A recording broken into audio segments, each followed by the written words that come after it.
Amma ba'du, kita masuk ke part 2 di bab 2 terkait dengan kajian-kajian persiapan Ramadan. Itulah wasiat terakhir yang disampaikan Nabi Adam kepada anaknya Nabi Syed alaihissalam. Hal itu kemudian berujung pada peperangan pertama di muka bumi. Jadi kalau ada yang bertanya, pertama kejadian perang di muka bumi adalah perangnya antara Nabi Syed dan saudara kandungnya yang bernama Qabil, berdasarkan perintah Allah itu. Ya, dari riwayat Nabi Adam disampaikan melalui riwayat hadis ini sahih kepada anaknya yang bungsu. Jadi perang terjadi itu antara si bungsu dengan yang pertama kali terjadi di alam dunia. Itu terkait dengan beberapa kemakhlukan yang disebut kemakhlukan di luar manusia perangnya. Jadi dahsyat. Sama ya? Karena Qabil itu kawannya jin cingkaha. Ya. Qabil pun Syed juga punya kawan. Jinan tunduk. Jinan tunduk. Bisa kebayang ya? Maka Allah menjaminnya menang. Pada peperangan pertama di muka bumi ini, setelah Nabi Adam diturunkan ke dunia, dalam peperangan tersebut Qabil kalah dan akhirnya menjadi tawanan. Kedua tangan Qabil dibelenggu ke atas pundak dan ia ditahan di tempat yang sangat panas hingga meninggal. Itu riwayatnya. Menurut sebuah riwayat berasal berita ini dari Abu Dzar. Hadisnya sahih, riwayat Ibnu Hibban. Perhatikan hadisnya nih, ya. Nabi Muhammad bersabda, "Laqad anjalallahu mi'atan wa arba'atan sahufan wa unjila ala saitan kamsina sahufan." Sesungguhnya Allah menurunkan 104 suhuf lembaran, sebanyak 50 suhuf diturunkan kepada Syed, di antara di dalamnya memerangi Qabil. Hadis riwayat Hibban. Duduk. Itu dia. Ya. Ibnu Katsir juga mengatakan bahwa Muhammad bin Ishaq, ulama awalin, berkata, ini dijadikan bukan anu memaksakan yakin tidak yakin, apapun juga mesti ada referensinya. Kalau zaman sekarang nggak dituntut begitu. Ya. Walama hadara adama mauta, ketika Adam wafat, ausa ila bihil asghari Syed. Ini yang disebut di riwayat hadis sahih Syed, Nabi Syed. Di Quran nggak ada.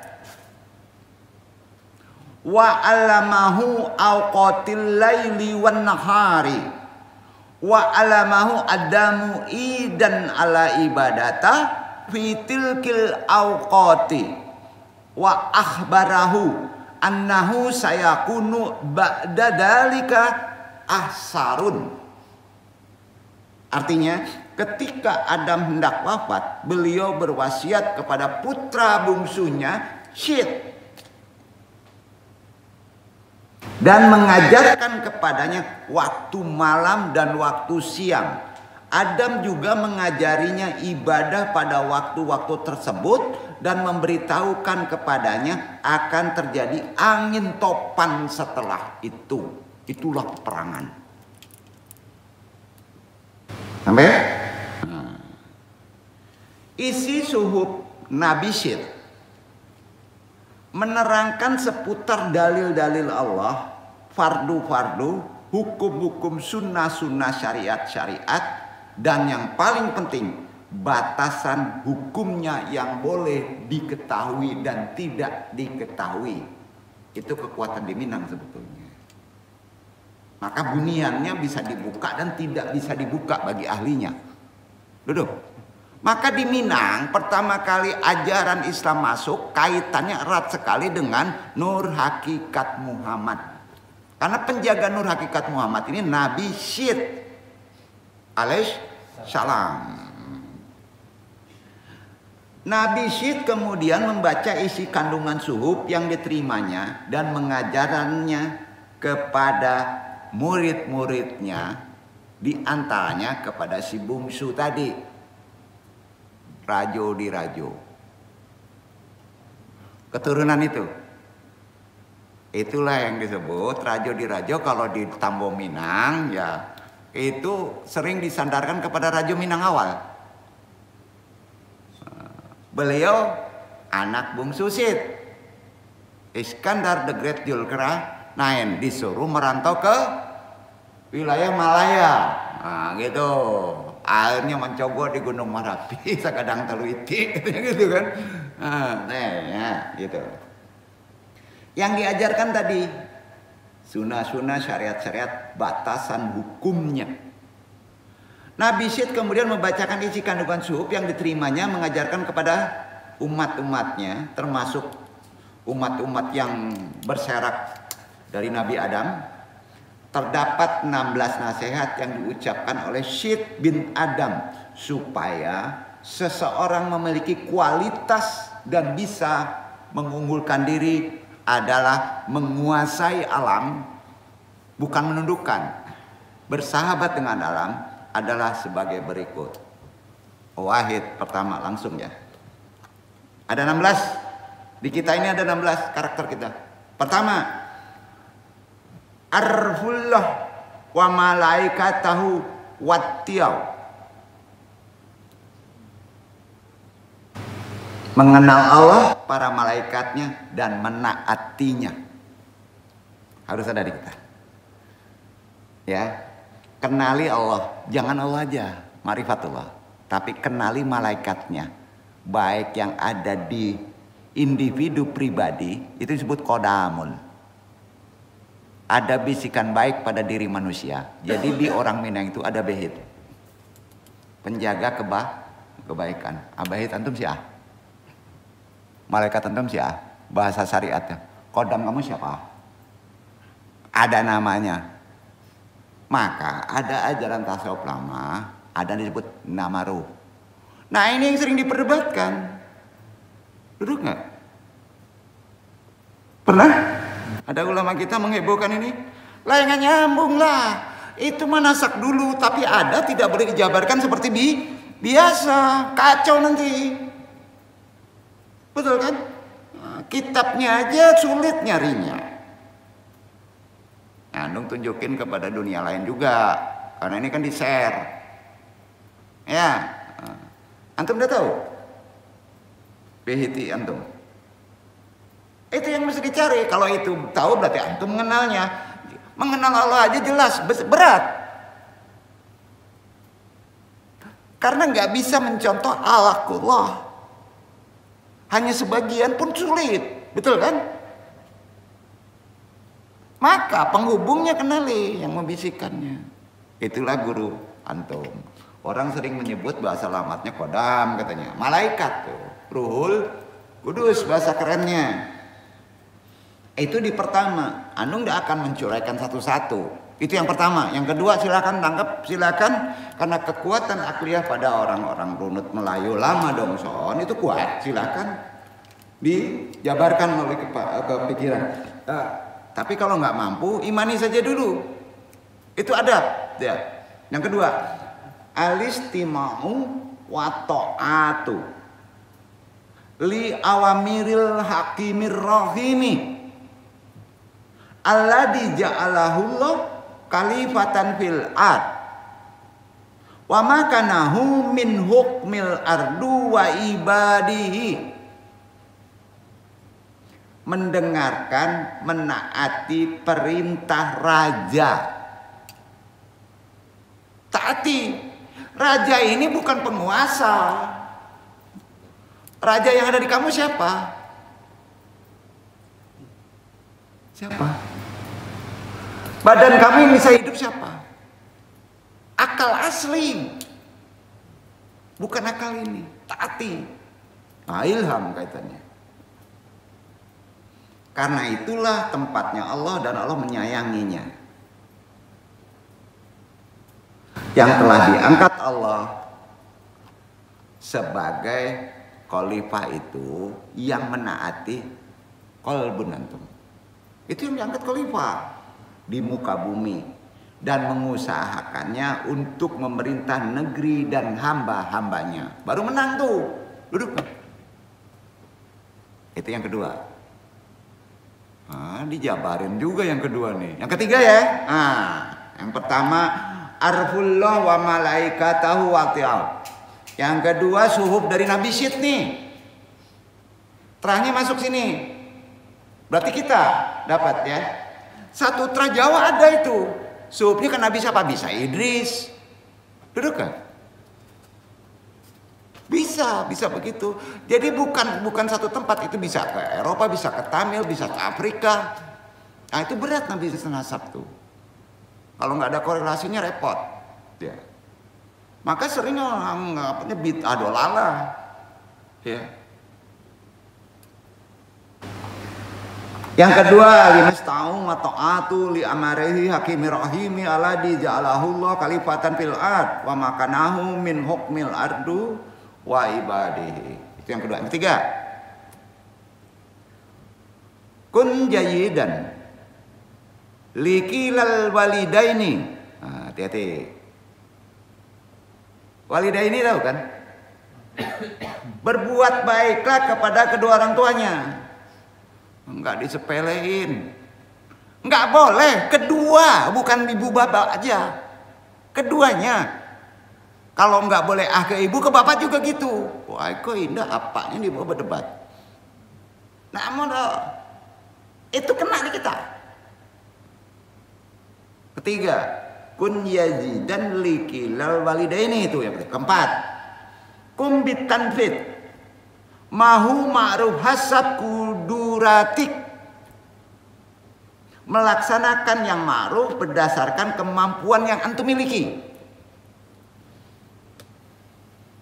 Enggak menyeluruh, yang antum mampu. Tahu ya? Ada toleransi. Ya, itu suhub Nabi Syed kena ke kita. Kelima, ain tabdni musiril fuqara'i. Itu kelima, memperhatikan nasib kaum papa. Perhatikan. Nah, ini kena kalau di zaman syariah sekarang, sedekah, infak, mengurus. Itu bukan anak yatim aja, kaum papa. Utamanya kalau berdasarkan sunnah kan saudaramu dulu, orang tuamu dulu, saudaramu dulu atau kolegamu, tetanggamu, baru anak yatim, baru kaum apa kan runutnya gitu. Jangan dibalik-balik ke anak yatim sementara saudara kita ada yang melarat, nggak kaji bro. Iya kan? Saudara kamu disedekain, bapak kamu dicuekin, dimusuhin. Ya kena kamu cupak tuh. Tuh, kena cupak. Ya gitu, karena karakternya begitu. Entabni, tabdihni, misiril fuqara. Ya kan? 6. At-ta'asubu tuzahal azanibi al-ada id-dinina. Toleransi. Kita harus punya toleransi terhadap orang musuh agama. Udah. Jadi nggak boleh takbir. Tetap bertoleransi walaupun itu musuh agama. Itu keberapa? 6. Masuk 7. Ketujuh, tazru wu ala ta'atillah, berani dalam mentaati Allah. Ada sultan, Benci kalau Allah benci. Berani kalau Allah menyuruh. Betul kan? Nah itu dia konsepnya. 8. Ahmi nafsaka min artiqabil jaraim. Jaraim, menjaga diri dari melakukan kejahatan. Udah jelas. Tolong dijaga.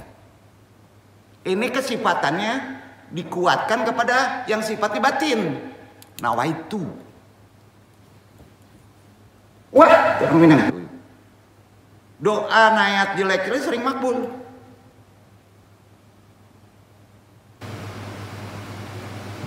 Kesembilan, asbar liyanaka tuhafiju ala imanika wa mu'ataqadika. Bersabar karena mempertahankan iman dan keyakinan. Nah, sabar ini yang berat. Ya. 10. Suhubnya dari Nabi Syir. Kun sadiqun fi kalamika. Jujur dalam bertutur kata. Nah, titik. Harus selaras dengan hati. Qalbu. Apa kata qalbu? Enggak boleh berbeda dengan mulut. Ya. Kun sadiqun fi kalamika. Kun adilan. Ke-11. Berlaku adil. Tentu ini semua makomat. Ya. 12. At-tawadu fi amri dunya. Tahu? Bersikap warak dalam urusan dunia. Itu ke-12. 13. Wattadiyatu wattaqarabu dalilun ala sukrillah ta'ala ala jami'a atayahu li ibadihi. Berkorban, mendekatkan diri sebagai bukti ucapan terima kasih kepada Allah yang maha tinggi atas segala pemberiannya dari kenikmatan kepada ciptaannya. Jadi ada korban. Kemudian setelah berkorban itu banyak. Dengan tenaga, dengan harta, itu korban juga. Baru mendekatkan diri melalui lafaz. Dulu ucapan. Terima kasih, alhamdulillah. Itu kekuatan-kekuatan dari spiritual nasab di Minangkabau. Ya. 14. Kun latifan al-hulumu. Itu artinya al-hulum. Wa ahmadillah ta'ala ala kulli masaibil alami atau alhimihani dunal hajati illa nafadil sabri. Berlaku lemah lembut, alhim, dan memuji Allah yang maha tinggi atas segala musibah. Aduh. Kalau antum kena musibah, kena bencana, itu gimana? Puji Allah maha tinggi. Maha tinggi Allah. Subhana rabbiyal a'la. Itu adabnya yang kena kepada nasabnya. 15. Ishaur bil kajali. Ini poinnya nih, yang paling berat. Udah hilang. Memiliki rasa malu yang harus kuat. Ishaur bil qazali. Bamalu istilah lamanya. 15. Itu dari suhub Nabi Syed alaih salam. Terakhir, qalilun minal jidali. Hati-hati bro. Jidal. Al-kalamu aladi yutihirul awatifa. Paham? Sedikitlah coba berdebat. Jangan, nggak ada manfaatnya. Berbicara, hati-hati. Kena ke badan kamu kalau menimbulkan emosi. Paling kuat di sini kena malapari.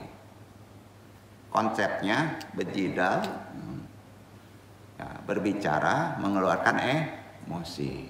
Sampai itu rambu-rambu dari suhub Nabi Syed, dan buktinya kena dari sifatun orang-orang Minangkabau. Ya, jadi Anda menyampaikan secara suhub Jadi memang kita ajaran ini bukan manasak, ada di Quran semuanya, di syariat. Cuman secara usul keaslian Anda harus menjabarkan karena terkait dengan kondisi zamannya ya. Iya kan? Nah, itulah kajian-kajian sufisme tasawuf lama. Di awal-awal Islam begitu. Nah, ini harus kita pahami konsep Islamnya datang ke ranah Minangkabau. Jadi selama Nabi Syed, selain Nabi Syed ya, Allah Subhanahu wa taala juga menurunkan suhuf kepada Nabi Adam. Berapa? 10. Nabi Syed berapa tadi? 16. Nabi Idris 30 suhuf. Mungkin tinggi suhufnya, mungkin tua orangnya. Tahu ya? Ke-30 ada di Yahuda. Ya. Itu Nabi Idris tuh suhufnya yang harus dipakai. Maka di sana ada Majusi. Ya, Yahuda. Nabi Ibrahim berapa? 10 suhuf. Nabi Musa The Ten Commandment 10 suhuf. Nah, kita termasuk berat. Wah, itu dia 16. Di semua suhuf ini ada amalan puasanya. Dan satu amalan yang diwajibkan terletak pada umat akhirul zaman, Ramadan. Itu yang diwajibkan. Apakah di atasnya diwajibkan? Wallahu alam. Yang jelas Ramadan diwajibkan. Jadi kalau kita kaitkan dengan puasa sunnah nifsu Sa'ban, itu juga merupakan warisan dari puasa para nabi-nabi rasul terdahulu, termasuk puasanya Nabi Syed. Betul? Yang dilestarikan dalam agama Islam. Artinya puasa yang turun-temurun dilakukan Nabi terdahulu, akhirnya itulah yang disebut menjadi amalan sunnah. Paham? Jadi amalan sunnah itu harus mengkaji tarik. Baru dapat fikih. Ini seperti gini tarik nih. Kalau nggak ngaji tarik amalan sunnah nanti kita berdebat. Betul kan? Nah, kita mencari hadis sahih saja yang mau udah repot zaman sekarang. Kalau udah dapat tarik riwayatnya sahih, kita jadi pede. Betul kan? Nah, itu. Nah, artinya puasa yang turun-temurun dilakukan Nabi terdahulu akhirnya menjadi amalan sunnah bagi umat Islam di zaman sekarang. Karenanya jangan dulu menganggap bid'ah dolalah, kemarin yang membahas. Ya. Pahami dulu tarik sejarahnya, di antaranya puasa sunnah nifsu Sa'ban. Itu kan bagian dari keutamaan yang terlanjur dituduh bid'ah karena nggak ngerti tarik. Bisa jadi karena mereka tidak mau mengamalkannya. Sebenarnya intinya itu aja. Akhirnya ditarik hadis bid'ah. Kalau kita mau lebih arif, ya kita kalau mau mengumpulkan hadis yang sahih itu secara akumulatif, kalau mengumpulkan jalur riwayat lebih banyak hadis sahihnya di perkara puasa sunnah nifsu Sa'ban. Nah, berikut dalil kemarin hadis yang benar nggak ada berubah lagi ya, dari sahabat yang realnya pada amalan nifsu Sa'ban. Sampai membaca Yasin nanti masuk ke bab selanjutnya sebetulnya baca Yasin ini. Di antaranya hadis saya amalan nifsu Sa'ban adalah sebagai berikut. Ini yang real. Riwayat ini Tabrani, Baihaqi. An Mu'ad ibnu Jabalin anil Nabi.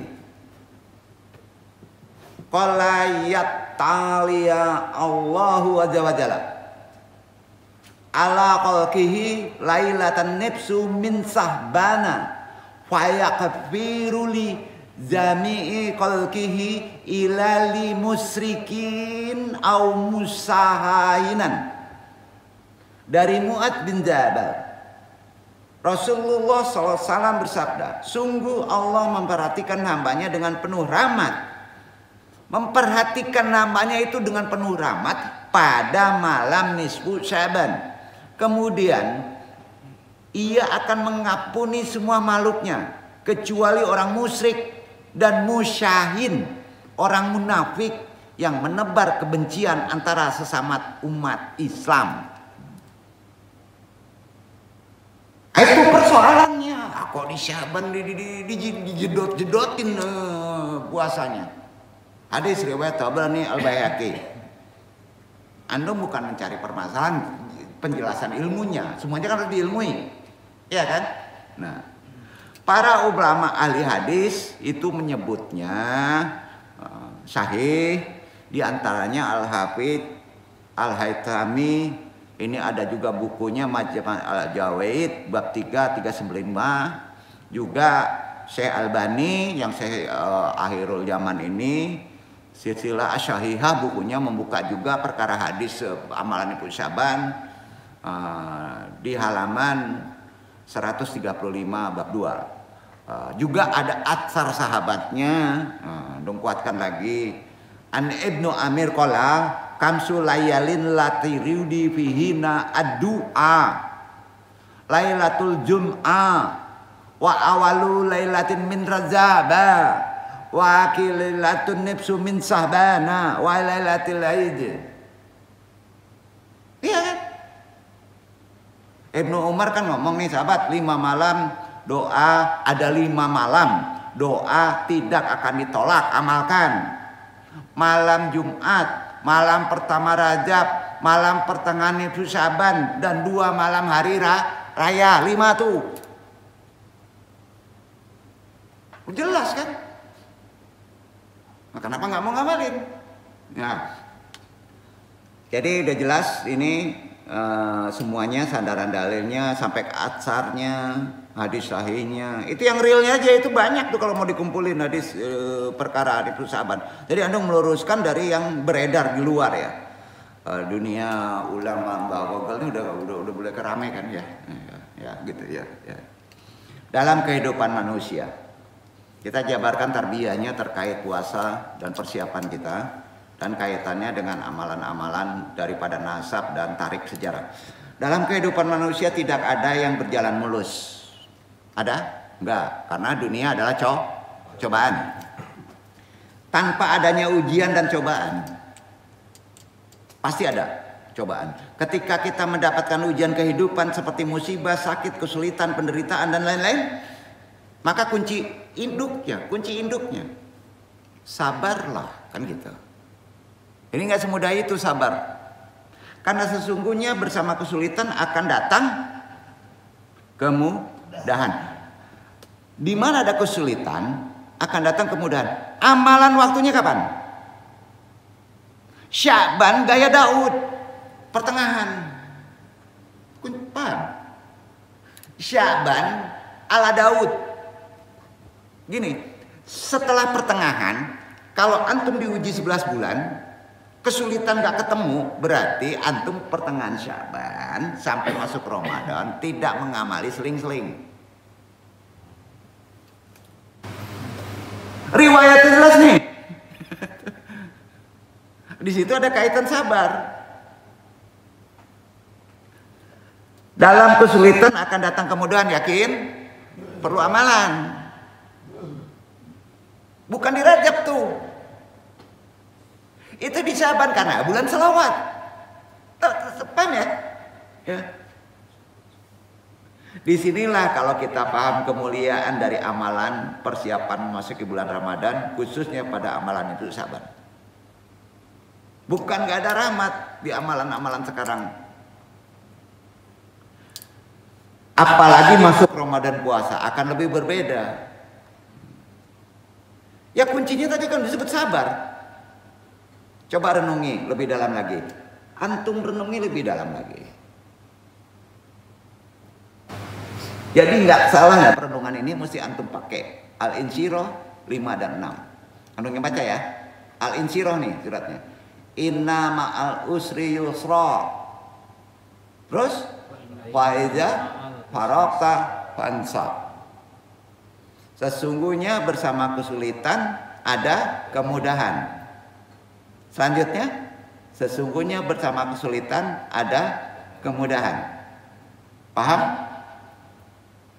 Kalau antum dikasih sulit, sulit terus nggak? Di depan ada kemudahan. Tapi kalau antum nggak ngamalin, nggak memahami konsep dari persiapan Ramadan di Syaban, repot. Nah, gini. Jadi kabar gembira yang besar itu bahwa setiap kali didapat kesulitan, didapat kesusahan, maka sesungguhnya akan ada kemudahan. Itu kabar gembira, mubasir. Mensertainya itu. Tidak lama itu. Sekalipun kesulitan itu masuk ke dalam lubang biawak, sungguh kemudahan akan masuk ke dalamnya dan mengeluarkannya. Jelasnya ini firman Allah. Allah Subhanahu wa taala dibaca di At-Talaq ayat 7. At-Talaq ayat 7.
Hendaklah orang yang mampu memberi nafkah menurut kemampuannya, dan orang yang disempitkan rezekinya hendaklah memberi nafkah dari harta yang diberikan Allah kepadanya. Allah tidak memikulkan beban kepada seseorang melainkan sekedar apa yang Allah berikan kepadanya. Allah kelak akan memberi kelapangan sesudah kesempitan. Allah kelak akan menganugerahkan kelapangan setelah kesempitan. Tapi diawali dengan apa? Bukan amalan itu sahabat aja. Perintahnya apa? Perintah tujuhnya nih. Jangan pilih. Kasabur. Jangan pelit. Itu aja kuncinya. Sabdanya ada nih. Wal faraja ma'al qarbi wa ana ma'al usri yusran. Sesungguhnya sesudah kesempitan ada kelapangan, dan sesudah kesulitan ada kemudahan. Kuncinya jangan sampai pilih. Gitu sih. Itu kan nggak perlu harta. Dibaca tadi kan nggak perlu dengan harta. Iya kan? Makanya jangan pelit kalau ingin masalah antum dimudahkan, itu kuncinya. Amalan kuatnya ada di Syaban. Syaban itu juga ada sedekah. Iya kan? Sebenarnya Ramadan itu harus ditutup dengan sisi Syaban sedekahnya. Karena Ramadan itu kita full. Amalan rohaninya banyak full. Gimana kita berdoa kalau syarat dan adabnya nggak dipenuhi? Umumnya kan antum berdoa itu namanya karena ada kesulitan. Jujur. Rata-rata berdoa zaman sekarang karena ada kesulitan. Sepakat? Jadi pertama apa? Ilmui, enggak pelit. Kedua, sabar. Amalan sabar, puasa sunnah.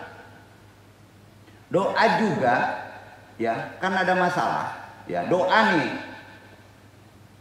Ada etika, ada adabnya yang dalam ilmu tasawuf sangat kental itu adabnya. Doa, ini yang sering lalai. Etika tersebut menuntut bahwa jika berdoa yang benar-benar meminta, kunci rahasianya, jangan mengatur apalagi mendikte Allah, titik. Kita sering salah ucap nih. Maka renungi dulu. Makanya ada doa pula kata Nabi. Tolong tunjuki saya berdoa kepada Allah. Duduk. Agar keinginan kita tercapai sesuai maksud. Ya kan? Nah. Jangan ngatur Allah lah. Maka doa banyak yang ngatur Allah nih. Itu terlarang, nggak boleh. Di Islam nggak boleh kalau ngatur Allah, apalagi mendikte Allah. Tetapi jika meminta kepada Allah dengan menyebut keinginan antum, lalu dibarengi langsung dengan kepasrahan hanya kepada Allah, maka doa itu dibolehkan, kan gitu. Itu disebut tawakal ya, kepasrahan. Nggak apa-apa kalau itu. Sebagaimana yang disampaikan oleh ahlul hadis Syekh Abdul Rauh Al-Munawi. Lu baca ya. Ini penting, doa kan sering tahu deh ya. Cuman adabnya sering kadang-kala sepele nih.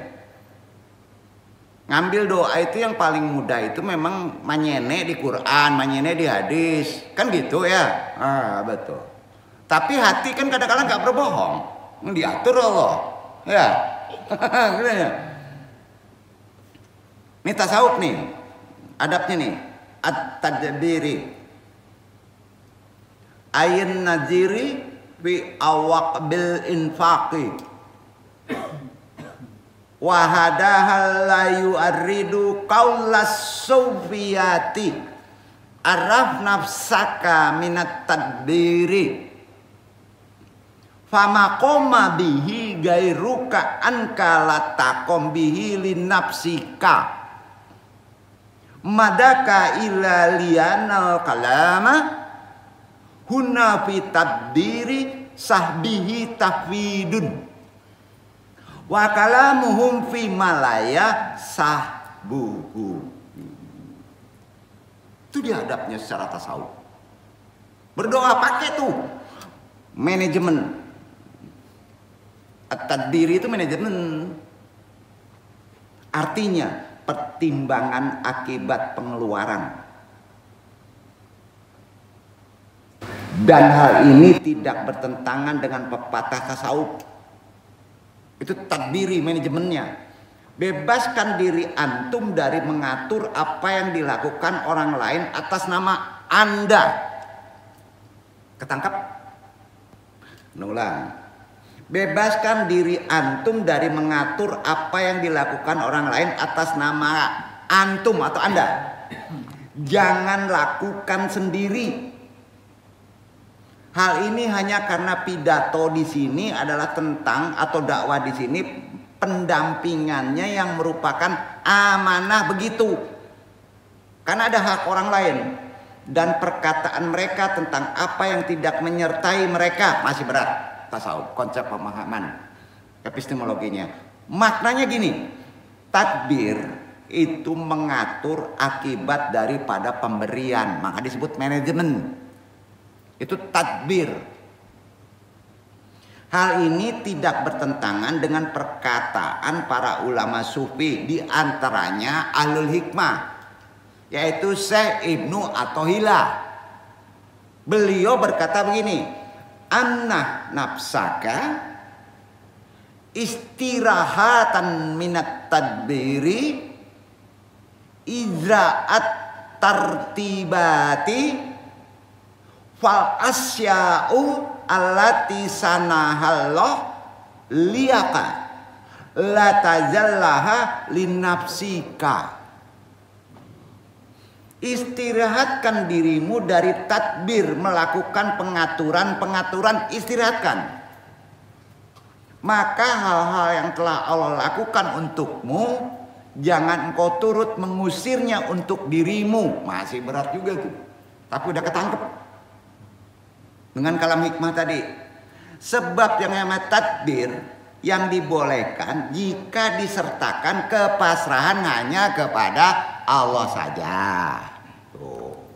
Dan larangan dari para ulama sufi tasawuf Indo adalah jika tidak ada kepasrahan kepada Allah dalam antum meminta atau berdoa, itu terlarang. Karenanya kita dilarang berdoa dengan kalimat semisal, ya Allah terimalah aku di universitas ini untuk mendapatkan S3 misalnya kampus favorit. Nggak boleh bro. Kemana kakinya nih ya? Nggak boleh berdoa begitu. Itu mengatur Allah. Ini penting. Berdoa semacam itu bentuk mengatur Allah tuh. Iya kan? Disebut pula nama universitasnya. Enggak, itu ulama tasawuf. Ya. Doa yang betul adalah Allahumma yasirli qabuli fi khairi jami'ata indaka. Ya Allah, mudahkanlah aku diterima kampus yang terbaik di sisimu. Allah yang tahu tuh. Nah, kita ke bawah di hati tuh. Pokoknya gua mesti di UI, kalau nggak di UI awas dulu lah katanya. Pokoknya gua mesti kayak gitu, kalau nggak kayak gitu awas loh, gua nggak mau katanya. Wah kacau. Itu ngatur Allah nggak? Nah itu dia. Nah jadi Aning perlu sampaikan secara jelas dulu ini ya. Jadi kalau ingin nyontoh, gimana dong contoh aja di Quran? Bagus, tapi harus tahu letaknya. Doa itu kan memang menyebutkan keinginan kita kepada Allah. Boleh-boleh aja keinginan kita belum, nggak masalah. Tapi harus ngikut Quran nih. Contohnya yang paling jelas di Quran itu doa Nabi Sulaiman. Qala rabbighfirli wa habli mulkan lan yanbaghi li ahadin ma ba'di. Betul kan? Sulaiman berkata, ya Rabbku, ampunilah aku dan anugerahkanlah kepadaku kerajaan yang tidak dimiliki oleh seorang jua pun. Keinginan kita. Tapi nggak ditunjukkan. Kira-kira seperti kerajaan yang ada di Anu gitu kan, kayak gitu kan. Sungguhnya engkau yang maha pemberi. Iqra Iwan Quran surat Shad ayat 35. Iqra.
Ia berkata, ya Tuhanku, ampunilah aku dan anugerahkanlah kepadaku kerajaan yang tidak dimiliki oleh seorang pun sesudahku. Sesungguhnya Engkaulah yang maha pemberi. Doa yang itu boleh. Itu nggak ngatur Allah. Mudah-mudahan ini bermanfaat kaitannya dengan tarik Ramadan, dan insya Allah kayaknya nggak putus di bab ketiga ini. Kita bersambung nanti bab ketiga, mudah-mudahan tamat dan Allah masih memberi waktu untuk kita bisa menjabarkan lebih dalam sampai ke puasa amalan di Ramadan. Wabillahi taufiq hidayah, mudah-mudahan bermanfaat. Paidu andong. Wassalamualaikum warahmatullahi wabarakatuh.